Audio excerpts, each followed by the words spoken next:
when I was moving around from all the holds is I wasn't thinking about the holds.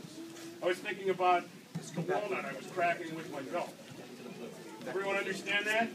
Yes. In other words, my focus wasn't on whether I was doing kata gatami or yoko shio gatami or kesa gatami. The only thing I was thinking of is I got a pretty strong guy, which Justin is, a young guy. He's got a lot of energy, a lot of strength. He could outgun me, no doubt, at his age. Maybe when I was his age, it would have been a different story. But the bottom line is, every time he moved, he was pushing me off of concentrating my center of gravity on that one point, like cracking that walnut into walnut butter. So what I was doing is I was shifting into different holds, but this was remaining stable. So that's where I was putting my focus. He's exactly right. You know, and this is not that far off from the way you think in Bushido, Japanese martial arts, whether it's judo, jiu-jitsu, aikido, kendo, iaido, some of the ancient arts. I mean, you know, the hara is where the samurai believed your soul was. They didn't believe it was up here. They believed it was down here. And, you know, and it shows up in the martial arts in a lot of ways. Like, you never wash your belts, right? Why do you never wash your belt? Take your hara away. The belt goes around your hara. And the belt, when you come in, it's new, and it's fresh, and it's stiff, and you're wearing it up here like that guy. And then as you get older and wiser, it breaks in, it gets all tattered, and it gets dirt on it, and you start pushing it down lower, and it starts to get frayed, it starts to get dirtier and dirtier, and before you know it, it looks almost like a torn up old black belt. And this is exactly what Kano says the black belt should be. The white belt to the black belt should be a symbol of the training, and you never wash your belt because it goes around your hara, and the superstition in Japan was if you washed your belt, you'd be washing away your knowledge.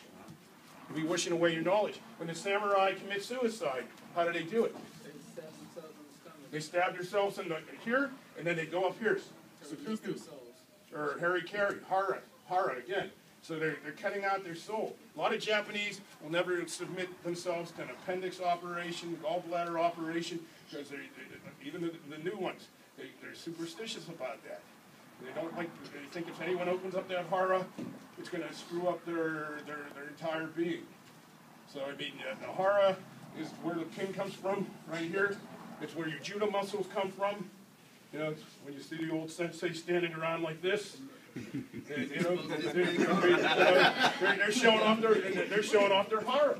You know, you go to the Kodokan, you see like a 80-year-old big, heavy Japanese guy standing there like this. You know, he's got a big hara. You know, and that's the sumo guys.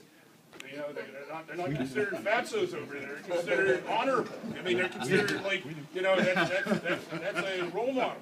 You know, that's somebody you want to emulate. All right? Now, what you said was really good, too. He said he was taught that the standing judo and the groundwork judo is the same, and I totally agree with that, too. So, you know, when we're up here standing, I can attack all different kinds of throws. I can go leg techniques like osotogari. I can go hip and leg techniques like uchimata. I can do seonagis. I can do ogoshas. I can do koshigurumas. Now, let's get down on the ground, on our knees. You should practice judo like this in randori here once in a while. Because this is everything you do standing, just about you can do right here.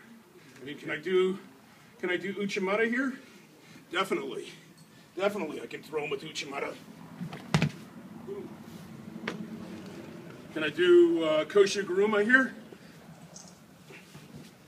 Definitely.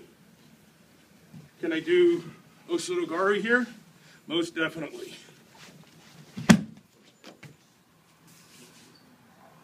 If I'm on the bottom and he's coming in at me, can I do tomoe-nagi or sumi-gaeshi here? So, whenever you're on the ground here, just think of it as two midgets doing judo. Everything you do standing, you can do right here. Same exact thing, a good point. All right.